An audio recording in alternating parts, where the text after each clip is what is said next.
is Marcus Stroman just done though? Yeah, that's one of the possibilities, right? It's because he was not throwing in the strike zone at all. You saw it. I mean, I would say 85 to 90% of his pitches were balls outside the strike zone. He's trying to nip the corners there in a spot where, like you said, it's bad weather. It's hard enough as it is to try and nip the zone when you're in an 80-degree sunny day.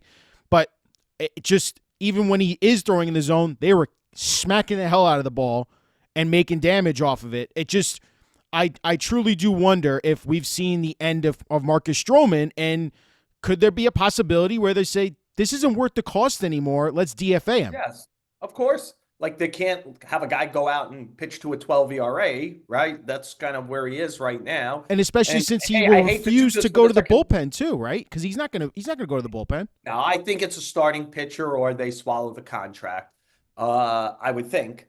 And look, I hate to be self-referential on this again. We were doing the show by this time. I hated that signing. Yep.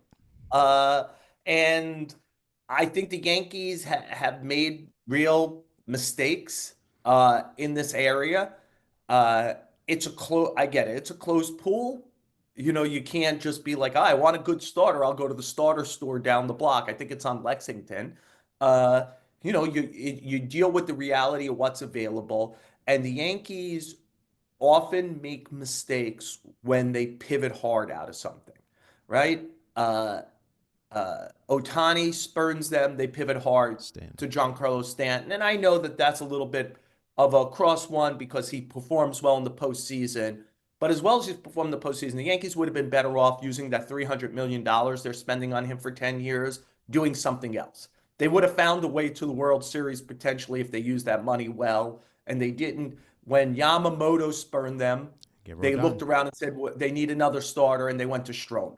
And like they swallowed pride on it, I think. The general manager had a pretty well-known public dispute, or at least a one-sided Stroman to Brian Cashman in this. And they were like suddenly like, oh, we're going to break bread and everything's good. Well, what do you think? Marcus Stroman, who needs a job, is going to come up and call you a piece of shit at a meeting or something? Like, you know what I mean? It's like let's be realistic about how the universe works. If I need a job, I'm going to show up in, suit tie, speaking the Queen's English and hoping for the best. You know what I mean? It's just Yeah. like I I don't I don't whatever.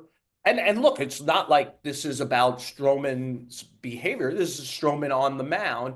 But like even Stroman on the mound, the understanding is always the Yankees have long been a team that's huge on swing and miss. And you knew you weren't going to get that with Stroman. Now, the Yankees are also big on ground ball, and Stroman right gets you ground balls. But yeah, it's just I think the hard pivot is always about desperation Mm. instead of inspiration.